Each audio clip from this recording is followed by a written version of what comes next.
Okay, hi everyone. There's something I want to share to you today, which is something that is related to the course I'm teaching this term, which is methodologies in cultural research, and how I use artificial intelligence to deliver content to my students. So the file that you can see here right now on the screen is a literature review file that I've been sharing with my students every year.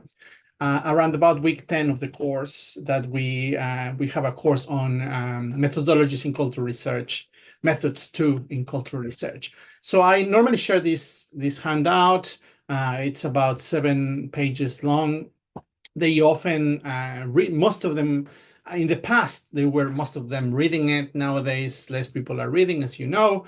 So one of the things that I've been doing lately is trying to provide different alternatives to my students to do things. So I want to show you quickly what I do with AI, so you can see how you can use AI in many different ways. Okay, so out of 40 students that I have in this course, maybe 5 or 6 are going to be reading through this handout. Some of them because they're not reading anymore. Some of them because it's in English and it's a little bit difficult for them to read, although it's really easy, very accessible reading. Anyway, so I want to show you what I do with this. So I have this file, it's a PDF file, and I want to make it easy for my students. So I go to my Google Chrome, and in Google Chrome, I open NotebookLM, and in NotebookLM, I grab that PDF file and I upload that PDF file, which is the handout about literature review, how to do it, best practice, and whatever. And after maybe 2 or 3 minutes, this NotebookLM provides me with this file that you're going to be listening to. I'm going to let you listen to 1 minute, okay? Ever feel like you're drowning in information? Yeah. Articles, research papers, even those government reports that just kind of show up in your inbox. Oh, yeah. A literature review is like a life raft in that sea of knowledge. It's not just reading, though. Right. It's about really synthesizing and finding the connections and becoming like a mini expert on whatever you're looking at. So these are AI voices doing a podcast based on the text given in the file that I just showed you in the PDF file. Apologies for my camera is broken, so it's going to be a little bit shaky. And that's what's so interesting. I think people hear literature review and they think, oh, I'm just going to give my opinions about a bunch of books. But it's much more nuanced than that. Right. It's really about understanding the conversation that's already happening around a topic. Yeah. And pulling together those most important voices and ideas. Exactly. So today's Deep Dives is going to be your guide to navigating this whole world of literature reviews. Yeah. We're going to help you understand what they are, why they're valuable, and how to actually approach them effectively. Think of it. Okay, so there are 20 more minutes of that. I'm not going to let you listen to the 20 minutes. I just want to show you, I do have a file that I can download here. I don't know if you can see that. It's a download option. So I have a MP3 or WAV file. I grab that file and I go to my Moodle, and in the Moodle, I upload it to, this is my course, Methods in Cultural Research 2, the Moodle, and I go here and I upload it as a file. So I click in there.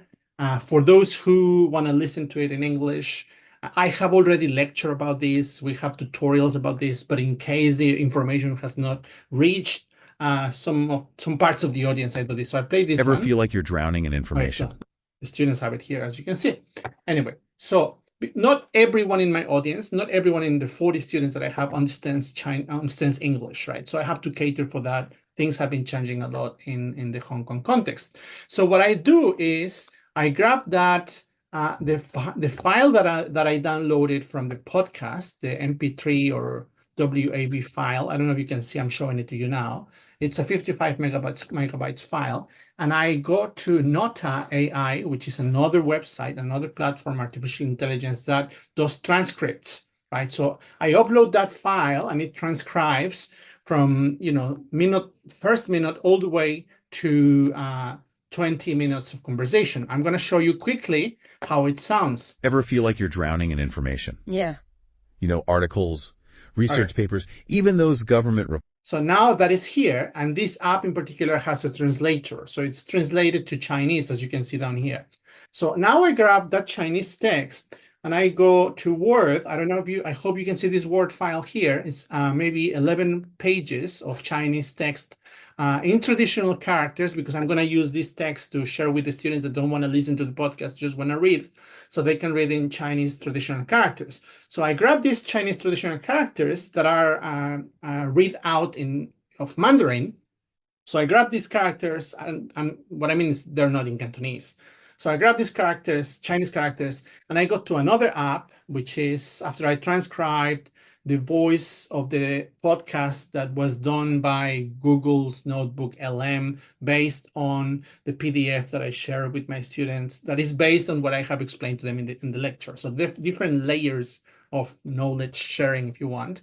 So I go now to 11 Labs, and in 11 Labs, I grab the text from the Word file, right? This text here, I grab it here.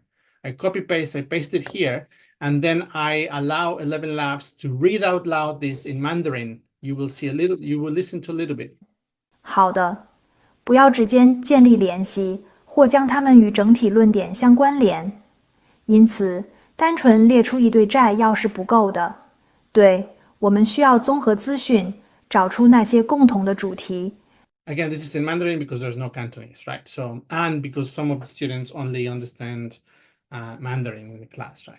So now I have this one, and I go to my Moodle, and I upload that in this folder, the 3 different files from the text, so the students can actually listen to it. So I think that's all I wanted to share with you today, which is just a few minutes of your time. So you can see how what comes from a lecture, what is practiced in the tutorials, because we have had tutorials where we're practicing how to do a literature review, finding sources, and so on and so forth. Then I distribute this handout about what is a literature review. Obviously, I also give them YouTube files that, they talk about how to do a literature review. Then on top of that, I do everything that I just showed you, right? Which is really, I believe, it doesn't really take a long time. That's the most important thing. Maybe this video's taken me like 5 or 6 minutes. The whole process that I showed you took me maybe waiting sometimes for the processing of the AI, took me maybe like 10 or 12 minutes to do the whole thing.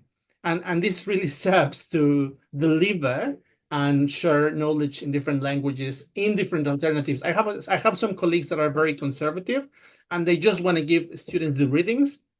Just read. I know that in some courses, that's what they do. Not in mine. I believe that there are many different alternatives, many different ways to use technology now, and we have to use them to share knowledge, deliver content. Yeah, that's all I wanted to share. I hope that finally this version is the one that is going to be good.